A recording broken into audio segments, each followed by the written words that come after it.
Alright, so from using the 12.9-inch iPad Pro for over a month now, I came to the conclusion that size does matter when it comes to using devices, which kind of like, that's a no-brainer since like, how do you not know the bigger a phone is, the bigger effect it's going to have on you using that phone? Like a bigger phone is going to make you use it with two hands. How do you not know that? Well, we're going to talk about that in today's honest discussion. So, episode 6. And I was going to cover this in a iPad Pro 1 month later review, but like a review on a specific iPad Pro versus a general topic over iPads is kind of two different things, so that's kind of why it's worthy of an honest discussion episode. So, beginning here, kind of two ways to answer this. So, when it comes to using your iPad, let's say you have a iPad Pro, okay, upside down, iPad Pro 12.9. This, when it comes to using it in a standard iPad fashion, like this, kind of like taking videos, hopefully not, and then using it like watch YouTube this way, and then, I don't know, using it like this, Apple Pencil, like this standard iPad stuff. This is very big, like a little too big for that type of use. Like having it in your lap, like sitting in bed and then having this on your lap is pretty huge. It's like, geez, gigantic. Look at my face compared to this is scary big. But like let's say an iPad Air 2 or a 11-inch iPad Pro or something like that, or 11-inch iPad.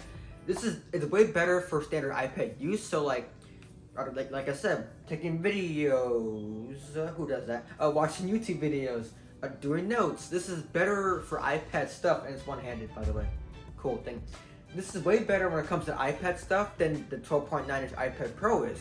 That's what I mean for like, when it comes to standard iPad usage, the smaller iPads are a lot better for that, but I'm not saying the bigger size is terrible. When it comes to, let's say you want to replace your laptop like I did here, or like in my case I did, let me grab this keyboard.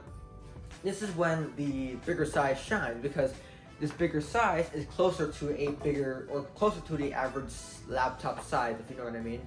Like this feels more like a laptop than the smaller one does. Like I can't imagine a smaller keyboard, like an 11-inch iPad. This could be an 11-inch iPad with a smaller 11-inch keyboard. I couldn't imagine. Like how can you make this smaller? It'll probably be painful. Yeah, kind of a short honest discussions here, but kind of a little quick one, because I did started using this, or started kind of thinking about this. It's kind of like when I started using this in like my bed, took it out of the Magic Keyboard, I'm like, this is kind of a little big for a standard iPad. Like this is a little too big, which then kind of makes me think back to the comments I saw on iPad videos saying like, oh, the 11-inch is way better than the 12.9. I'm like, why? This is bigger is better, right?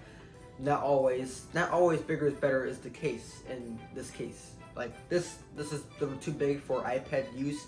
I mean, I'm fine with it being this big. It's just that if you're using this for no keyboard, just Apple Pencil, this is a little too big. I would suggest you get an 11-inch if you want to. So yeah, short little kind of video here, kind of content to keep you entertained while we wait for my next review. And I'll see you guys next one. Peace.